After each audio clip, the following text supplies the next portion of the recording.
A very good morning to you Kenyan citizens. Karibu sana. This is the Current Affairs segment, your trusted source for the latest news, insightful discussions, and impactful stories shaping our nation and beyond. I'm Angela Kabete, and today we're with Mr. Kimotho. What we'll do, we'll dive into the latest news and uncover the truth behind what has been happening that is in our country and beyond. So make sure that you stay tuned as we break it down right here, right now. A very good morning to you. Good morning too. How is it? Wiki yako imekuaje? Imekuwa mzuri. Kabisa. Yes. Even you look happy. You look happy. What is that one thing that has stood out for you this week? Zile aspiration unaona zinafanya kazi vizuri. Sasa ile stamina inakuwa mzuri kabisa. Hii nimekupa motisha. Even you look brown. So kwa director ningekuambia vizuri. Salimia watazamaji. Nataka kuwasalimia na kuwashukuru kwa vile wamekuwa pamoja na na sisi kwa all the other shows, na pia kuambia wakati yetu pale tuangalie ni yapi ambayo ameangazia siku ya leo. Karibuni sana. Yeah. But before anything else, it is always our norm to give you that is the verse of the day. And today's verse comes from that is Romans 8:32, and this is what it says. He who did not spare his own son, but gave him up for all of us, how will he not also along with him graciously give us all things? So kwenye nenda kwa kusema that he who did not spare his own son, God did not spare his own son, that is Jesus Christ. He gave us his greatest gift. See, that is Jesus Christ. And you know, that is the highest level of sacrifice, and is bringing that aspect of love that God has towards us as Christians, as believers, as human beings. And it's asking, if God gave us the most, that is his son, he can give us all things that includes even that is the rest, the things that you desire as a human being and other things. And it is bringing that aspect here. God is generous, okay? And you know, the Bible says that our lives should be a reflection of what is written in the word of God. Are you generous to yourself? Mungu akikupea, do you share that one thing that God has given?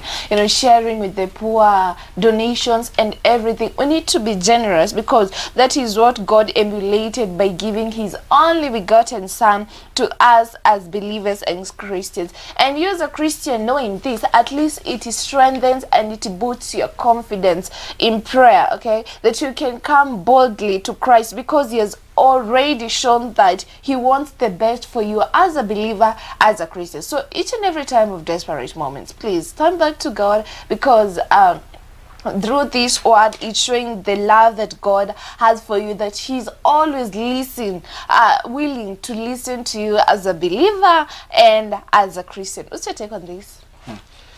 Kumbe limitation si tunakuwa nayo. Yeah, I agree. Yeah, because the word vile ambavyo imesema kama ni yeye vile alivyo spare. You know, as a parent, wakati you know unajua kuna ile ambayo you can imagine maybe sacrificing one of your own kwa sababu ya wengine. It is one of the biggest sacrifice. Na kama Mungu mwenyewe yeye alispare his own son kwa sababu yetu, basi kwa nini kwa nini tuko na doubt wakati tunaomba kitu chochote ambacho tunachohitaji? So it is upon us now to have that self confidence, and also at the same time not to limit ourselves. Yeah. And that is the verse of the day. And now let's talk about what has been happening, because each and every day there are new stories, and it is a responsibility to making sure that you as a Kenyan citizen you stay updated of what is happening that is in your country and beyond. Still, you can get to interact with us on our social media handles. Utuambie unatutazama ukiwa pande gani ya Kenya, or probably you're watching from abroad. Please get to talk to us on 0799 200 100. I'm so glad to hear from you. Mr. Kimotho, a lot has been happening, yes, right? I have the Daily Nation with me. I have the Standard newspaper. And on today's Daily Nation, actually I make a highlights moja. It says that the highlight is so big, okay? You know, yesterday the president was addressing the state of the nation, Mr. Kimotho. And a lot of things happened. So, but the thing that caught me, before we dive into what is here, the last, wakina kumalizia, those the people that were there, wanaanza kushout, two-term, and it became emotional for him. It became emotional, but anyway, let's dive and see what the Daily Nation has for us today. They call it the State of Nation. Opposition accuses president of self-praise and ignoring real excuses. That is according to the opposition. And you know, before this point of the president addressing that is the state of the nation, Kenya has long desired to become a middle income or first world nation, similar to countries like Singapore, South Korea, and Malaysia for decades. And that's why they are calling it Ruto's roadmap to Singapore. That is where imetoka hiyo statement imetoka, or that headline. And you know, for decades Kenya has battled with a lot of things: corruption, mismanagement of funds, and slow economic growth. And many administrations have promised big transformation, but most plans have struggled with the implementation.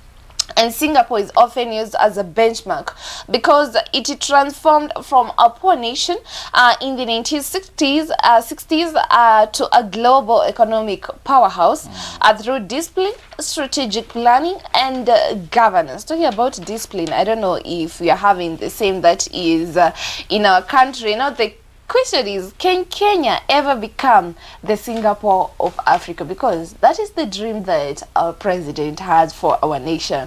And on the Daily Nation, they describe it as a lofty dream. They're actually, it's a question. It's a question, and they're asking, a lofty dream.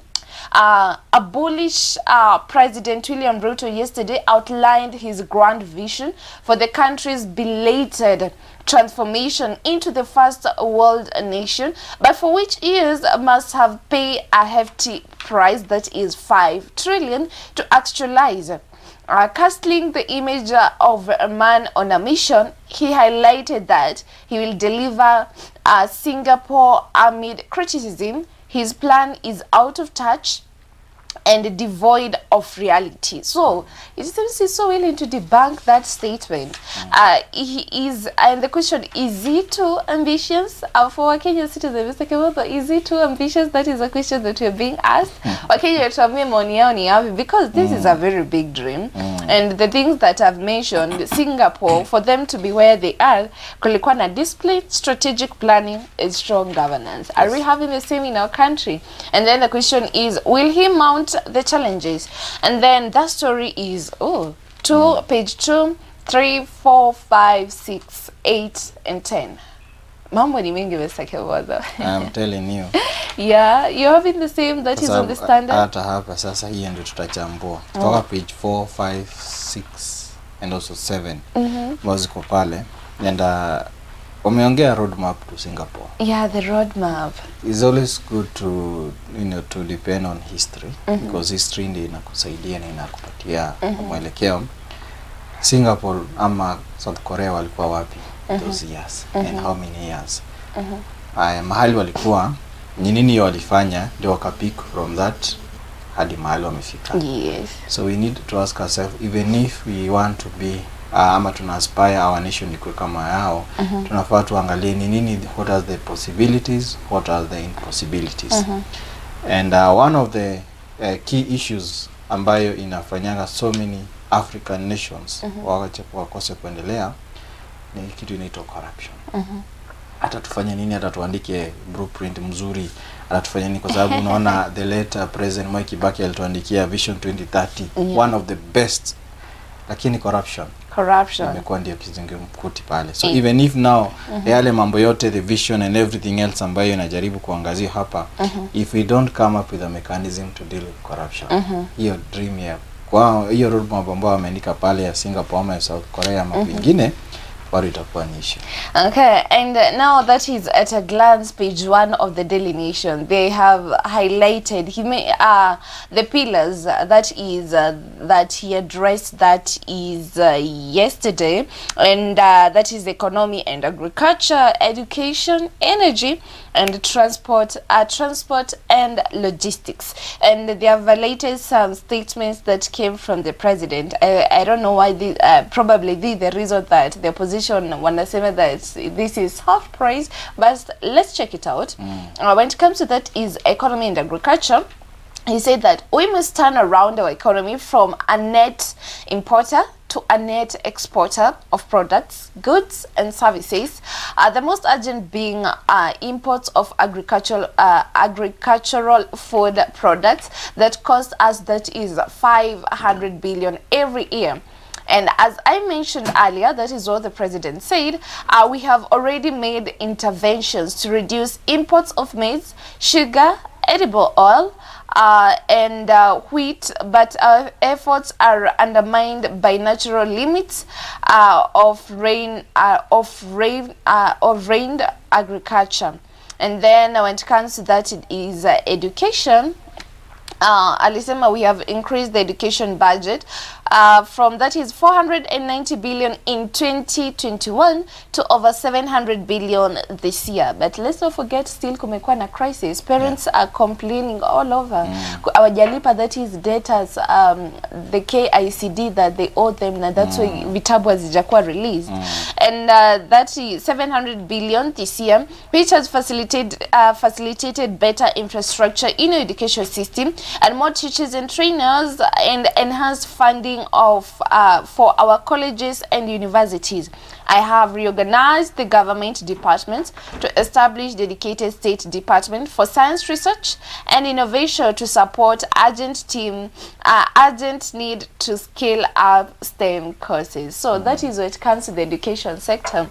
And you know, but this week the president alitoa statement akasema that, you know, in my government, at least mimi in the next 3 years, I guarantee you I will have employed, that is over 200,000 teachers. Like other governments, they only employ that, the other governments that have been there, they only employ that is 5,000 teachers in a year. And then when it comes to that is energy, I say that to modernize our economy, leverage technology to create new opportunities to turn our agriculture and natural resources into products, manufacturing and industrialization, consume many megawatts of energy. As a result, we have to generate an addition of 10,000 megawatts in the next 7 years, so as to move our country to the next level and undertake the transition necessary for our growth. And lastly, before we check what he said that is on the standard, that is the last thing that is addressed, that is transport and logistics. And I said at the region's economic and diplomatic hub, home to the UN's largest office in the global south and the 6th largest economy in Africa, Kenya must maintain world-class seaports, airports, highways and digital corridors. To scale up our transport and logistics program, the Ministry of Roadmaps and Transport has already mapped a comprehensive network of 25,000 highways of dueling and 28,000 kilometers of roads to be tarmacked. So those are some of the things that the president mentioned. And what do you have to say about this that is on the standard? Kulingana na that is the highlights kutokana na gazeti la Standard, ninaona hapa bado kuna a lot of promises ambazo ziko, na kuna a lot of projects ambazo naona hapa the president ali address na akasema ya kwamba kuna mambo ambayo pia amepanga kuyafanya. So simply out of touch. So the chant of a two-term by MP during President William Ruto's State of a Nation address confirmed the worrying reality that Kenyans are on their own. Despite that is a leadership disconnect from reality, just like the president's speech that cherry-picked success and overlooked pressing issues. So nikiangalia hapa, that is ninaona hapa ya kwamba kuna dam ambayo alipropose atafanya. That is nikiangalia pia hapa kuna that is a project za barabara pia naona hapa ziko hapa ambazo zimeandikwa vizuri sana. Ile kuna Rironi Naivasha Nakuru Mau Summit Road, na pia nikiangalia hapa pia kuna stima. Nikiangalia hapa pia kuna mambo ya education naona hapa imeangaziwa. Pia kuna economic plan that is ninaona hapa pia bado iliweza kuangaziwa. Kuna infrastructure, kuna SGR naona hapa, that is kuna privatization iko hapa na baadhi ya mambo mengine ambayo tunayaona hapa. And nikiangalia hapa kulingana na pia vile gazeti ambazo imeweza kuhighlight ni ya kwamba kuna a lot of projects that the president alisema wamepanga that is kuzifanya, na pia the same time wamepanga kuzimalizia. So nikiangalia hapa naona highlight kuna necessary project. These 4 projects are our national imperative that is a commitment that as we must embrace without hesitation, not because they are easy, not because they are cheap, but because they are absolutely necessary, because they are worthy. This is the assignment of our generation. This is the purpose of the administration in this parliament. That is this is now according now to the project ambazo president aliweza kusema. So the president submitted to the house his vision of accelerating the national development by dualing, that is 2,500 that is highways for, and tarmacking, that is 28,000 kilometers of road in the next 10 years. Yeah, in the next 10 years. Yeah, in the next 10 years. To emphasize on that, right? It is very different. Yeah.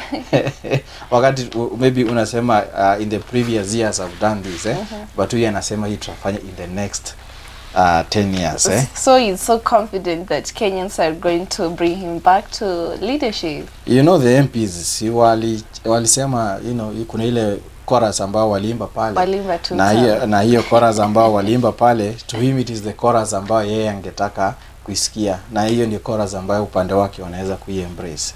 So to him maybe sasa ndio hiyo speech akaweza kuweka pale na wataweza kufanya haya mambo for 10 years. Okay. Ukiangalia there are so many other projects ambazo ninaona hapa zimeangaziwa, and kila kitu iko na time frame, because haya mambo yote bado walikuwa na address during the campaign period.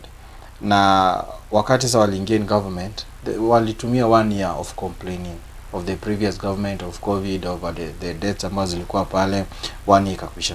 So the other year ambayo sasa walikuwa expected kuanza kufanya kazi, na wakaanza, then sasa kukakuja tena sasa maswala pia ambayo sasa yalikuja, na ilikuwa pia na demonstration ambazo zilikuwa pale. So hiyo demonstration nayo ikaekewa ndio excuse nayo pia mwaka ukakwisha. So kwa sababu haya mambo yote, because the state of address, most of it inafai quick address a certain percentage of what you've already done. Yeah, it's true. And that is what now Kenyans are waiting. And it is also the president mwenye alisema ya kwamba I will come back to the people and tell them what I've already done.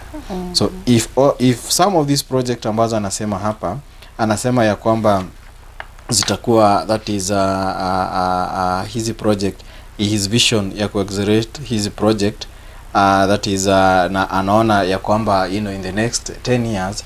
So na bado 2027 bado he's been expected by the people kuja kuoneshana ni ni yale ni what has he been able to do in that 10 ambayo alikuwa amepatiwa. Hapo bado kunaoneshana bado kuna issue, because ukiangalia na haya mambo yote ambayo ameelezea, haya mambo yote ambayo unaona hapa, kuna 50 mega dams ambazo naona hapa that is proposed the building of 50 mega dams nationwide, alongside that is 200 additional medium and small dams, and hizo anazita micro dams to collect and store water, not only to secure that is our supply, but also to bring at least 2.5 million acres under irrigation within the next 5 to 7 years. So ukiangalia now yeye projection yake sasa ni hiyo miaka, so kuna 5 to 7 years, kuna 10 years, so you can actually see now the real confidence that is there. So we can no longer allow the clouds to determine whether our people eat or not. If we are to produce enough for domestic consumption and export, that is expanded modern irrigation is now necessary and only path that is what is insisted. So tutategemea sana mawingu ati haya ndio atakuwa yanafanya yanatunyunyuzia mashamba maji. Sasa yeye amesema kuna ile ku-embrace the irrigation scheme ambayo the agriculture department. So there are so many other projects ambazo ninaona na promise ambayo aliweza kufanya hapa. na it raises a lot of questions as we move forward to discuss other agendas ambazo bado wali-discuss jana. Okay, and you know, as alikuwa namalizia speech yake alisema, ladies and gentlemen, a leader is not dictated by the promises that he makes, the things that he do, or the vision that he carries. So, according to, from the statement, you know, right now is the vision carrier, but he's dictated by the action that he takes. So, talking about the action, which action is he taking to make sure that the promises that alifanya during time ya campaign, is implementing right now. And that's why that is page 5 of the Daily Nation as we continue talking about the state of the nation that he addressed yesterday. The good thing when it comes to the health sector, the president announces an increase in the package of cancer patients. That is from 550,000 to 800,000, but Ruto fails to address the key SHA challenges. That is one of the things that watu walikuwa nangoja wasikia kitaja SHA has failed here and here and here, but these are the plans that these are the plans that we have to improve it and to make sure that it serves everyone.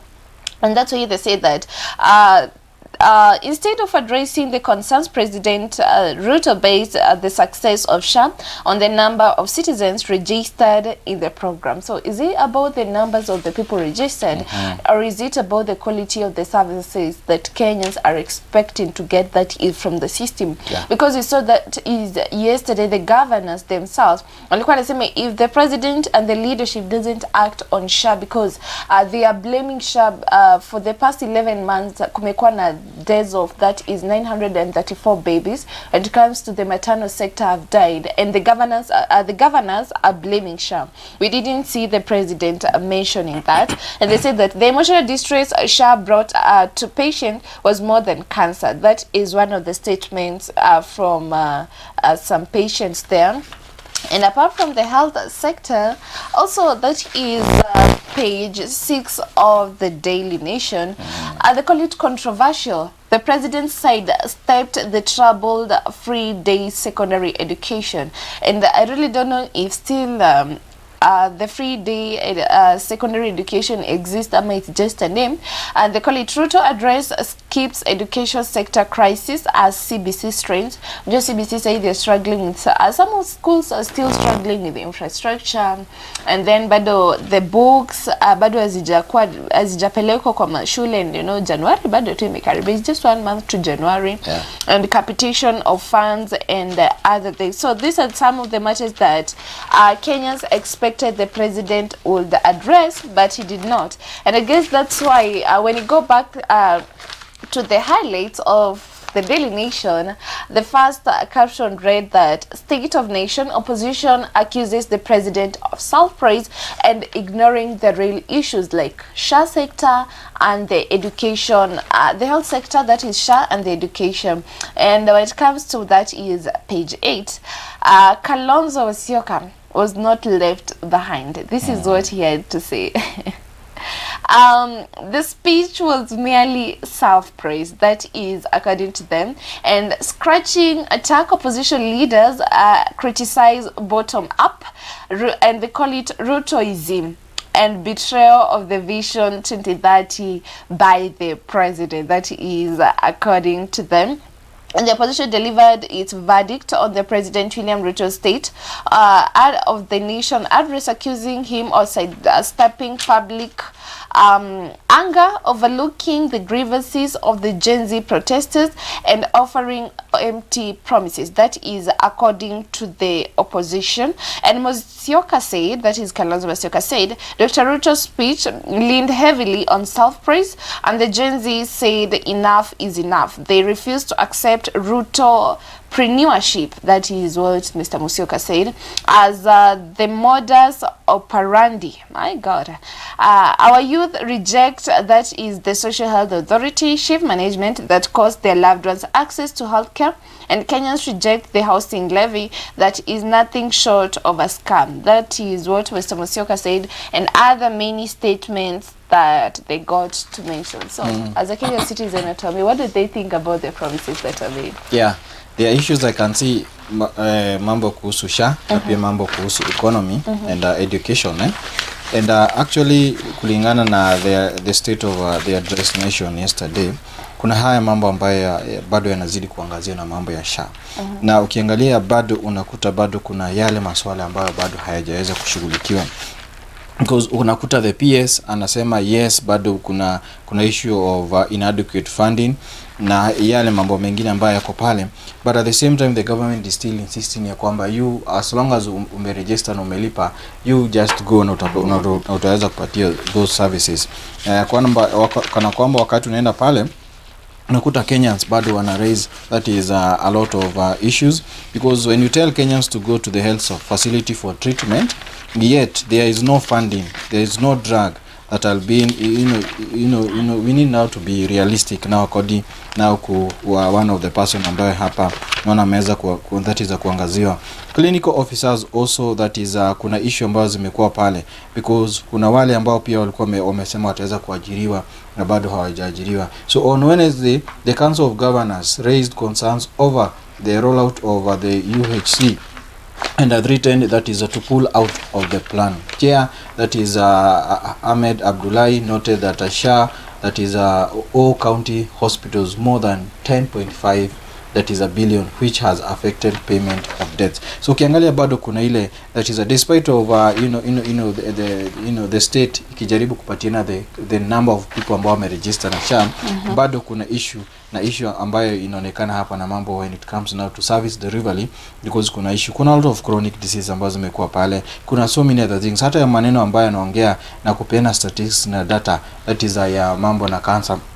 Yeye mwenyewe ndiye angeweza kupatiana hiyo solution, because the government is able now even to bring those that is cancer treatment machines ambazo tunaziona hapa, na wanafaa that is to be on the forefront, that is kuweza that is kushughulikia hayo maneno. Na the same time bado kwa the state of the address nation kuna mambo na economy ambayo pia nimeona pia that is the opposition wakiangazia na wakiweza pia bado kuiaddress. Na hapa that is kulingana na gazeti la Standard page 6 wanasema president paints glossy picture of economic growth amid that is rising prices. Ukiangalia hapa kuna mwanabiashara that is ambaye ninaona that is ameweza kuangazia hapa, na pia bado inasemekana ya kwamba that is kulingana na yale mambo ambayo yako pale, the data ambayo wanapeana na the reality of things hazipelekani kamwe when it comes now to the issue of economy, kulingana na yale maswala that is mwananchi anaweza kuyatoa pale. According now to the president, his major success include growth in the industry, that is the industry and agricultural sector, low that is inflation, a strong Kenya shillings, as well as affordable housing, all of which he said have created jobs opportunities for thousands of the youth. So the evidence is clear that is the evidence of promises made and promises kept. So those are two different things. Promises made and kept. Yeah, in just 3 years we have built not that is kuna zile mambo ambayo that is the president anasema, na akasema I'm convinced that this is only the beginning, he said. Okay. So it is the beginning. And those words are very key, because kumbuke pale kuna the projection ambayo alisema ingine itakuwa that is from 5 to 7 years to come, ingine 10 years to come. Yeah. So according now to the speech, alisema ya kwamba it is only the beginning. So he insisted the high cost of living, that is a high cost of living, has come down after the government reduced cost of foods. So na anasema that is Kenyans in 2022 marched with empty sufurias, a stark symbol of frustrations and unbearable cost of that is basic commodities. From every that is outside, we made that is an international and a strategic decision to subsidize the production and also consumption. We understood that is the lasting relief would not come from that is temporarily, that is the price control. So kulingana na vile pia nasema hapa ya kwamba kuna ile subsidy ambayo imekuwa pale, na yeye pia that is ameweza that is kuitilia manani, na pia kuna zile plans ambao wako nazo ili kuweza kutackle the issue of high cost of living. But ukiangalia nao kulingana na that is pia mtazamo ya watu, unakuta bado whatever now they are said and whatever now is affecting now the people pale chini, inakuwa pia ni an issue ambayo that is inafaa kuangaziwa. So there are so many things ambazo ziliendelea na the state of the address nation ambayo ilikuwa pale, na pia the education sector. Nikiangalia hapa kulingana na gazeti la Standard wanasema education sector that is stakeholders expressed disappointment about the speech, because kuna mambo fulani pengine hawa wangetaka yaangaziwe hayakuweza kuyangaziwa. Na kumbuke haya yote kwa sababu kumekuwa na zile visits ambazo zimekuwa that is kule State House. Tumeona kuna different levels of the category ya watu ambao wamekuwa wakienda pale.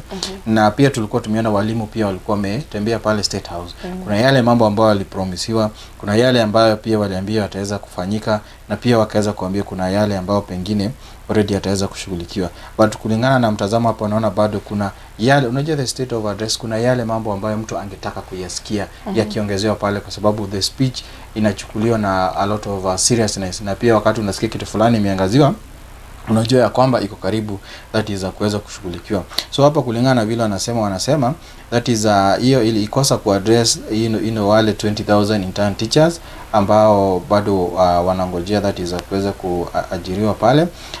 Na pia kuna yale bado masuala ambao bado yana affect even the classrooms ambao tuko nazo pale, the preparedness of that is the junior secondary that is education. Kuna mambo na laboratories ambayo inafaa that is iweze kuangaziwa pale. Kuna mambo pia ya vitabu ambayo yanafaa yaangaziwe pale. So kuna mambo mengi sana ambayo yalitarajiwa na each and every department. That's unaona pia upande wa the education sector bado pia nao wanaweza that is wanaona ni kana kwamba haya maswala hayakuweza kuangaziwa.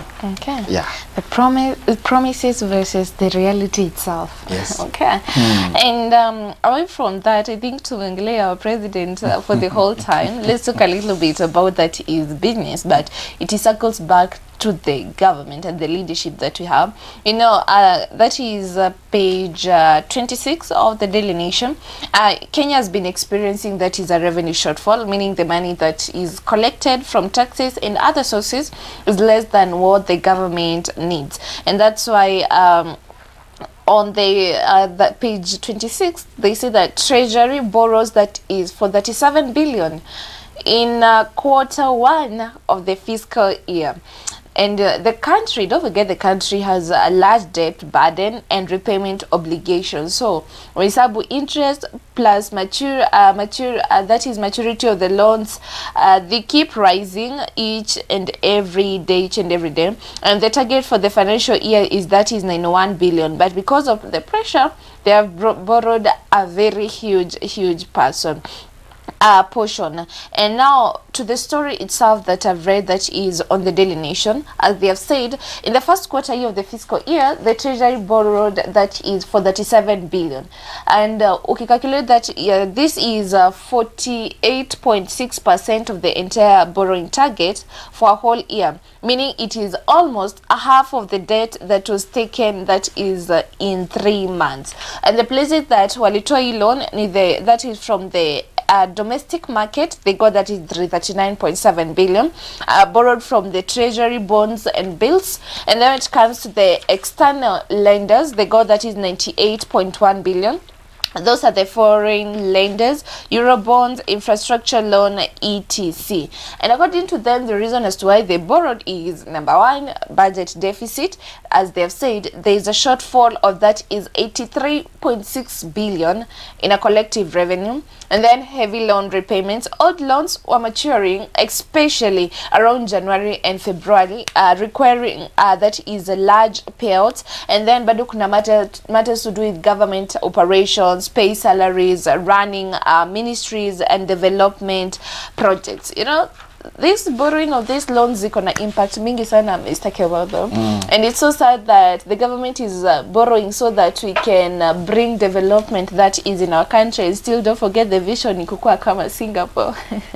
Ni kukua kama Singapore. And the short-term impact in kitu inaweza leta that is government gets cash flow stability, which we can agree it's a good thing, but ikifika time ya kulipa ni nani atangukiwa na mzigo? You know that is a Kenyan citizen atangukiwa na mzigo. Then kutakuwa na increase of liquidity when it comes to the government. The government has money to pay salaries to the staffs and employees, continue ongoing projects, handle emergencies. It comes to that is medium term impacts. Kunaweza kuwa na that is high domestic rate when the government borrows heavily from the local market.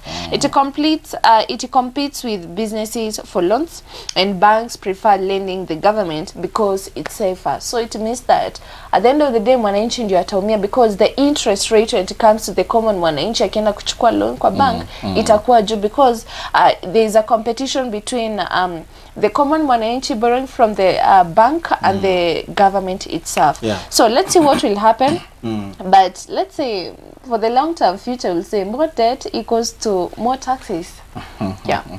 Because unajua now what is the formula ambayo itatumika kuweza kulipa haya madeni. Na pia ni impact gani ambayo tunafanya kuweza kuboost the economic activities ambazo tuko nazo in each and every area, despite of any condition ambayo itakuwa pale. Sababu wakati tunaboro, tunaboro especially kulipa mishahara, kufanya nini mambo yale mengine ambayo yako pale. But wakati hizi pesa zinatoka, bado tunaona kuna complaints in schools, kuna complaints bado kwa contractors hawajalipwa, kuna complaints. So why is this money going to? Then at the same time ile pesa ambayo that is tumeweza kuboro naye, for example ni akufanya certain project, wakati hiyo project haijafanyika, hiyo pesa ilienda wapi? Wakati hiyo project pengine inafanyika na then inafika kana kwamba haijamalizika, and then the contractor has been paid, where is that money going to? So hizo ndio baadhi ya some of the loopholes ambazo zinafaa ziangaliwe, na pia wanafaa especially anytime wanaboro, wanafaa kwa that percentage of that money wanatafuta ni which economic activity tutaweza kuiboost. For example kama ni 1 trillion, yote isipelekwa ati kwa kulipa hata kama nizo mishahara ama kufanya anything else, wanafaa watafute a certain percentage of it inene na boost. For example kama tulena tuko na gold huko Kakamega, so we haven't seen you know the government is now to come out clearly, especially now the CS on that department anafaa sasa akuje na mechanism mzuri sana ya kuweza that is kugenerate more income. Kuna wakati pia tulikuwa na oil ambayo ilitolea kule Turkana.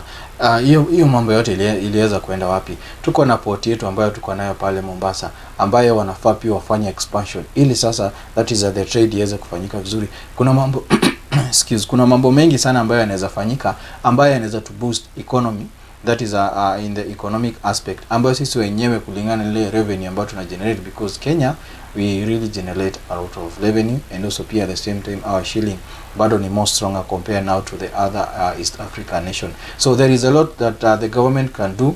They can do the check and balances, wanaweza fanya vizuri sana, so that si kila wakati hata kama kuna hizo deficit ambazo ziko pale, we need now to ask ourselves, because for example the county governments kuna ile revenue ambao huwa wana raise, especially the parking fees and so many other revenues ambazo huwa wana collect pale. So each and every county government kama inaweza jisimamia na upande wa mishahara, upande wa that is now the side now of the national government, unaweza kuta nao pia the balancing bado inapatikana pale. Kuna hizi that is other levies, other charges and so many other things ambazo zinatokana pale. Then at the same time, if they don't have the mechanism to deal with corruption, bado kutakuwa na issue. Corruption is a real killer.